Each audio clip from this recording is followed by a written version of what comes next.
Hi dears. അപ്പോൾ ഇന്ന് നമ്മൾ ഫസ്റ്റ് ക്ലാസ് ആണ് ഹെന്ന ഡിസൈനിങ്ങിൽ നമ്മൾ ചെയ്ത് നോക്കാൻ പോകുന്നത് ഫസ്റ്റ് ക്ലാസ് ആണ്. അപ്പോൾ എല്ലാവരോടും ആദ്യമേ പറയാനുള്ളത് എന്ന് പറഞ്ഞു കഴിഞ്ഞാൽ ഹെന്ന ചെയ്യാന്ന് പറഞ്ഞു കഴിഞ്ഞാൽ അത്യാവശ്യം നല്ല ക്ഷമ വേണ്ടിയിട്ടുള്ളൊരു പരിപാടിയാണ്. അപ്പോൾ ഫസ്റ്റ് തന്നെ നമ്മൾ ഏതൊരു കാര്യമാണെങ്കിലും ആദ്യം തന്നെ ചെയ്യുമ്പോൾ നമുക്കത് ക്ലിയർ ആവില്ല. നമ്മൾ കുറച്ചൊരു പ്രാക്ടീസിങ്ങും കൂടെ കൊടുത്താൽ മാത്രമേ നമുക്ക് നല്ല ക്ലിയർ ആയിട്ട് കിട്ടുള്ളൂ. അപ്പോൾ ആദ്യത്തിൽ ചെയ്യുമ്പോൾ മിസ്റ്റേക്സും കാര്യങ്ങളും ഉണ്ടാവും. അതൊന്നും കുഴപ്പമാക്കണ്ട. നിങ്ങൾ കുറച്ചും കൂടെ ഒന്ന് പ്രാക്ടീസിങ് ചെയ്ത് കഴിഞ്ഞാൽ നിങ്ങൾക്ക് അതിന്റെ റിസൾട്ട് എന്തായാലും കിട്ടും. അത് ഞാൻ നിങ്ങൾക്ക് ഉറപ്പ് തരാണ് കേട്ടോ. അപ്പോൾ നമ്മൾ ആദ്യം നോക്കാൻ പോകുന്നത് ബേസിക് എലമെന്റ്സ് ആണ്. ബേസിക് എലമെന്റ്സ് നമ്മൾ അറിഞ്ഞിരുന്നാൽ തന്നെ ഒരുവിധം ഡിസൈൻസും കാര്യങ്ങളും ഒക്കെ നമുക്ക് ചെയ്യാൻ പറ്റും. ബേസിക് എലമെന്റ്സ് അതിന്റെ കറക്റ്റ് മെത്തേഡിൽ ചെയ്യുക എന്നുള്ളതാണ് നമ്മളെ വർക്ക് നല്ല പെർഫെക്ഷനോട് കൂടി കിട്ടാൻ വേണ്ടിയിട്ട് നമ്മൾ ആദ്യം തന്നെ ചെയ്യേണ്ടത്. ഓക്കെ, അപ്പൊ ബേസിക് എലമെന്റ്സിൽ നമ്മൾ ഫസ്റ്റ് പഠിക്കാൻ പോകുന്ന കാര്യമാണ് ലൈൻസ്. ലൈൻസ് കുറച്ചധികം ഉണ്ട്. ലൈൻസിൽ ഫസ്റ്റ് വരുന്നതാണ് തിൻ ലൈൻ. ഓക്കെ, തിൻ ലൈനാണ് നമ്മൾ ഫസ്റ്റ് ചെയ്യാൻ പോകുന്നത്. അപ്പൊ തിൻ ലൈൻ എങ്ങനെയാണ് നോർമലി നിങ്ങളൊക്കെ ചെയ്യുന്നത്?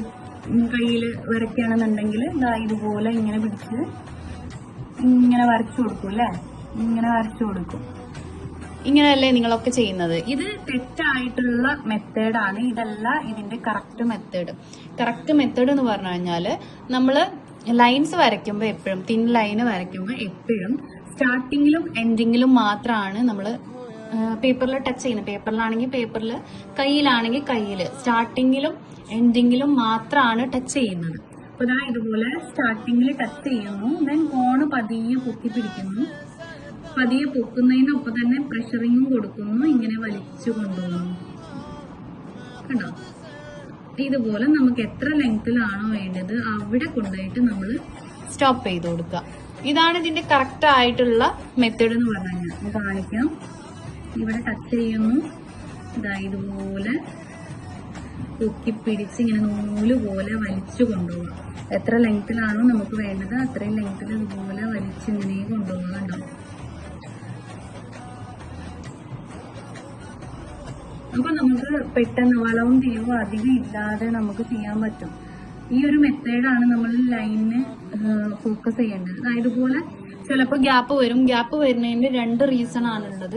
ഒന്ന്, എനിക്കിപ്പോ എന്റെ ഇപ്പൊ ഇവിടെ സംഭവിച്ചത്, ഇവിടെ പ്രഷറിങ് നമ്മൾ ഇവിടെ കൊടുക്കുന്ന ഈ വിരലിന്റെ ഈ ഭാഗത്ത് കൊടുക്കുന്ന പ്രഷറിങ് കുറഞ്ഞു കഴിഞ്ഞാൽ ഇതുപോലെ ഗ്യാപ്പ് വരും. അപ്പൊ നമ്മൾ ജസ്റ്റ് ഒന്ന് കവർ ചെയ്ത് കൊടുക്കാം. മാക്സിമം അതുപോലെ വരാതിരിക്കാൻ വേണ്ടി നോക്കുക. പിന്നെ അതേപോലെ ഗ്യാപ്പ് നിങ്ങൾക്ക് ഇതുപോലെ ഗ്യാപ്പ് വരാനുള്ള ചിലപ്പോൾ ഇങ്ങനെ ഗ്യാപ്പ് വരുതാ ഇതുപോലെ ഇങ്ങനെ ഇങ്ങനെ ഇങ്ങനെ ഗ്യാപ്പ് വരും. അതിന്റെ വേറൊരു റീസൺ എന്ന് പറഞ്ഞു കഴിഞ്ഞാൽ നിങ്ങൾ യൂസ് ചെയ്യുന്ന ഹെന്ന കോൺസ് നല്ലതല്ലെങ്കിൽ ഇതുപോലെ വരും. നല്ല ഡ്രൈ ആയിട്ടുള്ള കോണാണെങ്കിൽ ഇതുപോലെ നിങ്ങൾ എത്ര നല്ല സ്മൂത്ത് ആയിട്ട് ചെയ്യാൻ നോക്കിയാലും ഇതുപോലെ വരും കേട്ടോ. പിന്നെ നമ്മൾ ഇവിടെ കൊടുക്കുന്ന പ്രഷറിങ് കുറവാണെങ്കിൽ, പ്രഷറിങ് പറഞ്ഞു കഴിഞ്ഞാൽ നമുക്ക് എന്താവും, ഇതുപോലെ ലൈന് കിട്ടില്ല. കാരണം ആവശ്യത്തിന് മൈലാഞ്ചി വന്നാലേ ലൈന് മുഴുവനും ആവുള്ളൂ. ഇത് നമ്മളിങ്ങനെ വലിച്ചു കൊടുക്കുമ്പോൾ ആവശ്യത്തിന് അമർത്തി കൊടുക്കാനേ ഉള്ളൂ. ആവശ്യത്തിനുള്ള മൈലാഞ്ചി പുറത്തേക്ക് വരാനേ ഇതുപോലെ ഗ്യാപ്പുകൾ വരും. അപ്പൊ ശ്രദ്ധിക്കുക, നമ്മൾ ചെയ്യുമ്പോൾ ആവശ്യത്തിനുള്ള പ്രഷറിങ് കൊടുക്കുക. ചിലപ്പോൾ പ്രഷറിങ് കൂടിയാലും പ്രശ്നമാണ്. കൂടിയാൽ ഇതുപോലെ ഇങ്ങനെ വളഞ്ഞിരിക്കും. ഇങ്ങനെ വളഞ്ഞിരിക്കുന്നത് പ്രഷറിങ് കൂടുതലും നിങ്ങളിങ്ങനെ പതിയെ വലിച്ചു കൊടുക്കുന്നത് എന്നുള്ള അർത്ഥമാണ് കേട്ടോ. അപ്പോൾ ഇത് രണ്ടും നമുക്ക് ഓക്കെ ആയിട്ട് കിട്ടണമെങ്കിൽ കുറച്ചൊരു സമയം എടുക്കും ലൈൻ ചെയ്യുമ്പോൾ. അപ്പോൾ അത് കാര്യമാക്കണ്ട. ലൈന് നമ്മൾ ഏറ്റവും കൂടുതൽ പ്രാക്ടീസിങ് കൊടുക്കേണ്ട ഒരു കാര്യമാണ് ലൈൻ എന്ന് പറഞ്ഞു കഴിഞ്ഞാൽ. സ്റ്റാർട്ടിങ്ങിൽ ടച്ച് ചെയ്യുന്നു, ദെൻ പൊക്കി പിടിക്കുന്നു, പ്രഷറിങ് കൊടുത്തിട്ട് നൂല് പോലെ ഇങ്ങനെ വലിച്ചു കൊണ്ടുപോകുന്നു, എൻഡിൽ ടച്ച് ചെയ്ത് കൊടുക്കുന്നു. ഇങ്ങനെയാണ് നമ്മൾ ലൈന് ചെയ്ത് കൊടുക്കുന്നത്. ബ്രൈഡിന്റെ കയ്യിലാണെങ്കിലും നമ്മൾ ഇതുപോലെ തന്നെ ഈ ഒരു മെത്തേഡ് നമ്മൾ കൊണ്ടുവന്ന് കഴിഞ്ഞാൽ നമുക്ക് നല്ല ഭംഗിയിൽ ഡിസൈൻ ചെയ്ത് എടുക്കാൻ പറ്റും കേട്ടോ. അപ്പൊ ശ്രദ്ധിക്കുക, സ്റ്റാർട്ടിങ്ങിൽ ടച്ച് ചെയ്യുക, ദെൻ ഇതുപോലെ പൊക്കി പിടിക്കുക, ഇതുപോലെ മൂവ്മെന്റ് കൊടുക്കുക. എന്റെ കോണ് തിരിഞ്ഞൊക്കെ വരുന്നുണ്ട്. ഇതുപോലെ എൻഡ് ചെയ്ത് കൊടുക്കുക. ഇതാണ് നമ്മളെ കറക്റ്റ് ലൈന് ചെയ്യാനുള്ള മെത്തേഡ് എന്ന് പറഞ്ഞു കഴിഞ്ഞാൽ. അതേപോലെ നിങ്ങൾ ലൈന് ചെയ്യുമ്പോൾ ശ്രദ്ധിക്കേണ്ട ഒരു കാര്യം എന്ന് പറഞ്ഞു കഴിഞ്ഞാൽ നന്നായിട്ട് എന്താ കാറ്റുള്ള ഒരു സ്ഥലത്താണ് നിങ്ങൾ ഇരിക്കുന്നത്. കാറ്റ് മീൻസ് ഫാനിന്റെ കാറ്റ്, നല്ലോണം ഫാനിന്റെ കാറ്റ് ഉണ്ടെങ്കിൽ ഈ ലൈൻ ഇങ്ങനെ പൊക്കി പിടിച്ചിട്ടാണ് നമ്മൾ വലിച്ചു കൊണ്ടുവന്നത്. അപ്പൊ അതിങ്ങനെ ഇളകിയിട്ട് വളഞ്ഞു പോകാനുള്ള ചാൻസ് കൂടുതലാണ്. അപ്പൊ കൂടുതൽ കാറ്റ്, അതായത് നേരെ ഫാനിന്റെ ചുവട്ടിലിരിക്കാതെ കുറച്ചൊന്ന് മാറിയിട്ട് ഇരിക്കുക. അതേപോലെ തന്നെ ടേബിൾ ഫാനൊക്കെ ആണെന്നുണ്ടെങ്കിൽ നല്ല പ്രഷറിലാണ് കാറ്റ് വരിക. അപ്പൊ ഇത് പൊട്ടി ബ്രേക്ക് ആയി പോകും, വളഞ്ഞു പോകും, അങ്ങനത്തെ കാര്യങ്ങളൊക്കെ ഉണ്ടാവും. അപ്പം തിൻ ലൈൻ ചെയ്യുമ്പം അതൊക്കെ ഒന്ന് ശ്രദ്ധിക്കാം. ഓക്കെ.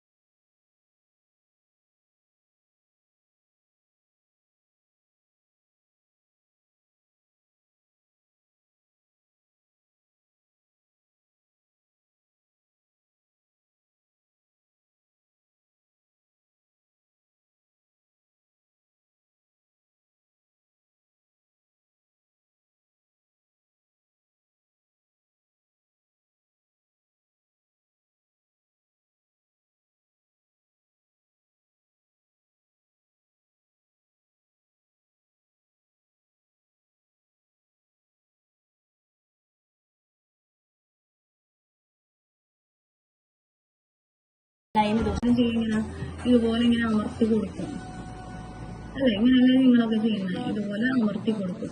പക്ഷെ ഇങ്ങനെയല്ല നമുക്ക് ചെയ്യേണ്ടത്. ഇത് തെറ്റായിട്ടുള്ള മെത്തേഡാണ്. കാരണം അവിടെ ഇവിടെ ഇങ്ങനെ ബൾജായിട്ടൊക്കെ നിൽക്കും, പ്രോപ്പറായിട്ട് മൈലാഞ്ചി വന്നിട്ടില്ലെങ്കിൽ. അപ്പൊ നമ്മൾ എന്ത് ചെയ്യും? തിൻ ലൈനാണ് ആദ്യം ചെയ്ത് കൊടുക്കുന്നത്. തിൻ ലൈന് നമ്മൾ എന്ത് ചെയ്യുക? നമ്മൾ പഠിച്ചിട്ടുള്ള, മുകളിൽ പഠിച്ചിട്ടുള്ള ആ ഒരു മെത്തേഡിന് തന്നെ ഇതായതുപോലെ ലൈന് ചെയ്ത് കൊടുക്കുക. എത്ര ലെങ്ത്തിലാണോ വേണ്ടത് ആ ലെങ്ത്തിൽ ലൈൻ ഇതുപോലെ ചെയ്ത് കൊടുക്കുക. എന്നതിന് ശേഷം നമ്മൾ എന്ത് ചെയ്യുക? ഇതിന്റെ തൊട്ടടുത്ത് തന്നെ വീണ്ടും ഒരു ലൈന് ചെയ്ത് കൊടുക്കുക. ഓക്കെ, തൊട്ടടുത്തായിട്ട് തന്നെ വീണ്ടും ഒരു ലൈൻ ചെയ്ത് കൊടുക്കുക. ഏകദേശം ഒരേ ഡിസ്റ്റൻസ് ആയിട്ടാണ് നമുക്ക് കിട്ടിയിട്ടുള്ളത്. അതേപോലെ ലൈൻ ചെയ്യുമ്പോൾ നമ്മൾ മെയിനായിട്ട് ശ്രദ്ധിക്കേണ്ട ഒരു കാര്യമാണ് ഡിസ്റ്റൻസ് ഒരേപോലെ ആക്കി കൊടുക്കുക എന്നുള്ളത്. ഇപ്പോൾ ലൈൻസ് നമ്മൾ പ്രാക്ടീസിങ് കൂടുതൽ ചെയ്യുമ്പോൾ ഒരേ ഡിസ്റ്റൻസിൽ ചെയ്യാൻ വേണ്ടിയിട്ട് നോക്കുക കേട്ടോ മാക്സിമം. ഇനി നമ്മൾ എന്ത് ചെയ്യുക? ഇതിനെയാണ് നമ്മൾ തിക്ക് ലൈൻ ആക്കി കൊടുക്കാൻ പോകുന്നത്. ഇവിടെ ഇതുപോലെ ഇങ്ങനെ പ്രഷറിങ് ചെയ്ത് കൊടുക്കുക. ഇത് നമുക്ക് ഫില്ലാവാൻ എത്ര പ്രഷറിങ് ചെയ്യണം അതിനനുസരിച്ചുള്ള പ്രഷറിങ് കൊടുത്താൽ മതി. നന്നായിട്ട് അമർത്തി കൊടുത്തിട്ട് ഇങ്ങനെ ഒറ്റ പ്രഷറിങ്ങിൽ മുഴുവൻ ആക്കുക. അതായത് കുറച്ച് ചെയ്ത് ബാക്കി ഇവിടെ വന്ന് അങ്ങനെ ചെയ്യണ്ട. ഒറ്റ പ്രഷറിങ്ങിൽ ഫില്ലാവുന്ന രീതിക്ക് ഇതുപോലെ അമർത്തി ഇങ്ങനെ കൊണ്ടുപോയിട്ട് ഫിൽ ചെയ്ത് കൊടുക്കാം. ഇതാണ് കറക്റ്റ് തിക്ക് ലൈന് ചെയ്യാനുള്ള മെത്തേഡ്. അപ്പോഴാണ് നമുക്ക് കറക്റ്റ് ഇതിങ്ങനെ മുകളിലേക്ക് ഇങ്ങനെ പൊങ്ങി നിൽക്കുള്ളൂ. അതാണ് നമുക്ക് കാണാൻ ഭംഗിയുണ്ടാവുക. ഓക്കെ, ഇതുപോലെ 2 ലൈന് വരയ്ക്കുക. ഈ ലൈനിന്റെ ഗ്യാപ്പാണ് നമ്മൾ എന്ത് ചെയ്യുന്നത്? ഫിൽ ചെയ്ത് കൊടുക്കുന്നത്.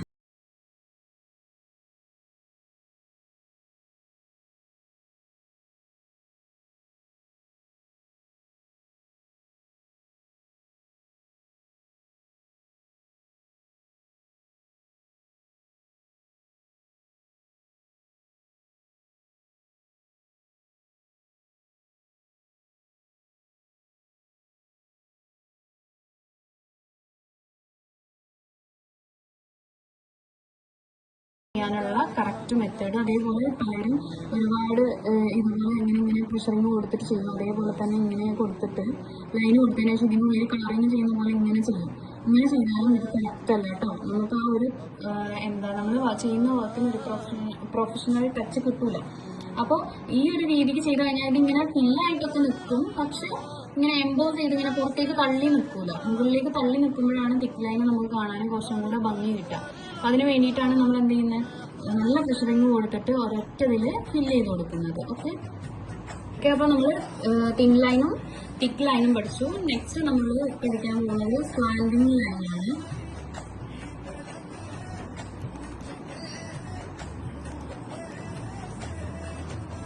Okay, slanting line slanting line എന്ന് പറയുമ്പോൾ നിങ്ങൾക്ക് അറിയാമല്ലോ എങ്ങനെയാണ് ചെരിഞ്ഞു വരുന്ന ലൈൻസ് ആണ് സ്ലാൻഡിങ് ലൈൻ. അപ്പോൾ അതേപോലെ തന്നെ നമ്മളിപ്പോൾ അതേപോലെ ഈ ഒരു ഭാഗത്തുനിന്ന് തുടങ്ങി ഇങ്ങനെ ചെരിച്ചിട്ടാണ് ലൈൻ ചെയ്ത് കൊടുക്കുന്നത്. അപ്പോൾ നിങ്ങൾ ശരിക്കും എന്തിനകത്ത് ഇതിങ്ങനെ പ്രാക്ടീസ് ചെയ്യേണ്ട ആവശ്യം എന്നുള്ളത്.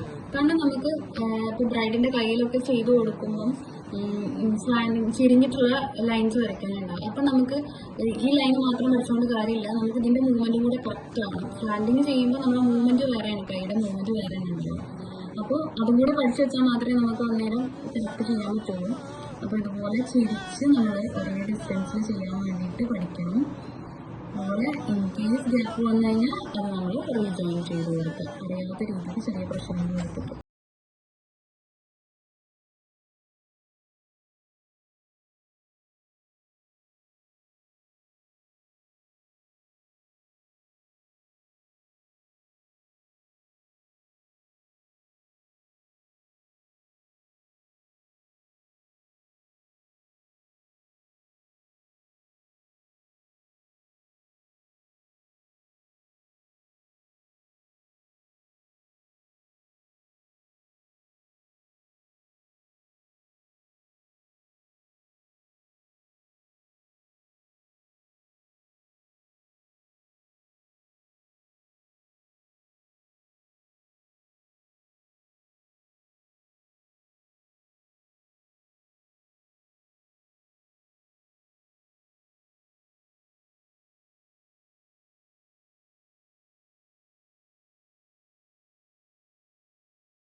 കൊടുക്കാം, ഇതുപോലെ ലൈൻസ് ചെയ്ത് കൊടുക്കാം. ലെങ്ത് കുറച്ചിട്ടാട്ടോ ചെയ്യുന്നത്, ലെങ്ത് കൂട്ടിയിട്ടൊക്കെ നമുക്ക് ചെയ്യാം.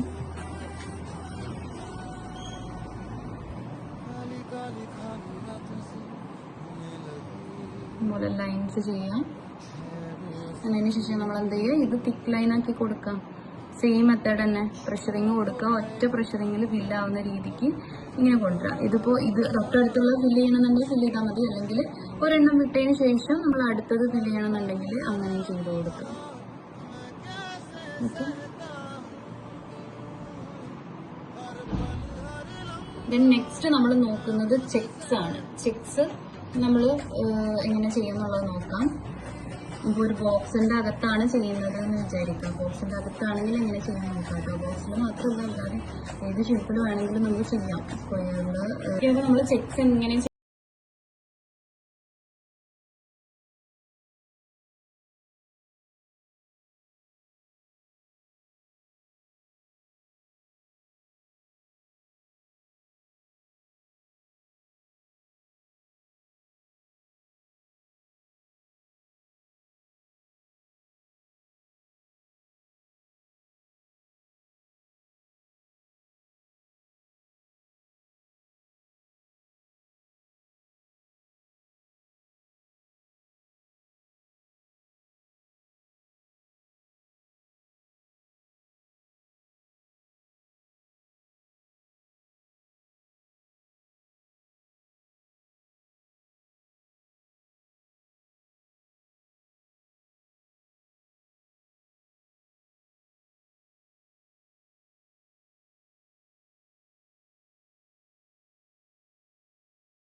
റാ ഷേപ്പ് വരയ്ക്കാം. ഇതാണ് റാ ഷേപ്പ് വരയ്ക്കുക. ഓപ്പോസിറ്റിൽ നമ്മൾ യു പോലെ പൊക്കി കൊണ്ടുവരിക. വീണ്ടും നമ്മൾ റാ ഷേപ്പ് വരച്ചു കൊടുക്കുക. ദെൻ യു പോലെ പൊക്കി കൊണ്ടുപോകാം. ഇങ്ങനെ നമ്മൾ കേർവ്സ് ഇങ്ങനെ ചെയ്ത് കൊടുക്കുക. അപ്പോൾ വലുതും ചെറുതും ഒക്കെ നമുക്കിത് ആവശ്യമുണ്ടാവും. അപ്പോൾ എല്ലാ തരത്തിലും നമ്മൾ ചെയ്ത് കൊടുക്കുക കേട്ടോ. ഇതിപ്പോൾ ചെറുത് ചെയ്യുകയാണെന്നുണ്ടെങ്കിൽ ഇതുപോലെ റാ യു ഇങ്ങനെ നമ്മൾ ഏകദേശം ഒരേ വലുപ്പത്തിലാക്കിയിട്ട് ഇങ്ങനെ ചെയ്ത് പോവാം കേട്ടോ. ഇങ്ങനെയാണ് നമ്മൾ കേർവ് ലൈൻസ് ചെയ്ത് കൊടുക്കുന്നത്. ഇത് പല സൈസിലും നമ്മൾ ഓവർ സൈസിൽ ചെയ്യില്ല. ഈ ഒരു സൈസ് മാക്സിമം ഏത് സൈസിൽ വേണമെങ്കിലും നിങ്ങൾ ചെയ്തെടുക്കുക. റായോ അപ്പൊ ചെയ്യുമ്പം എന്താ പ്രത്യേകത എന്ന് പറഞ്ഞു കഴിഞ്ഞാൽ ഇത് ഏകദേശം ഒരേ സൈസിലായിരിക്കണം. അല്ലാതെ നമ്മൾ ഒരെണ്ണം വലുത് ഒരെണ്ണം ചെറുപ്പോൾ ഇത് ജസ്റ്റ് എക്സാമ്പിൾ ഇവിടെ കാണിച്ചു തരാം കേട്ടോ. ഇതുപോലെ ചെയ്യരുത്. ഇപ്പോൾ ഇത് ഇങ്ങനെ വലിയത് ചെയ്തു, അടുത്തത് ഇതിവിടെ ചെറുത് ചെയ്തിട്ട് വീണ്ടും വലിയത് ചെയ്ത് ഇങ്ങനെ ഇവിടെ വലിയതാക്കി കൊടുത്ത് ഇങ്ങനെ ഒരു ഭംഗിയില്ലാത്ത രീതിക്ക് ചെയ്തു.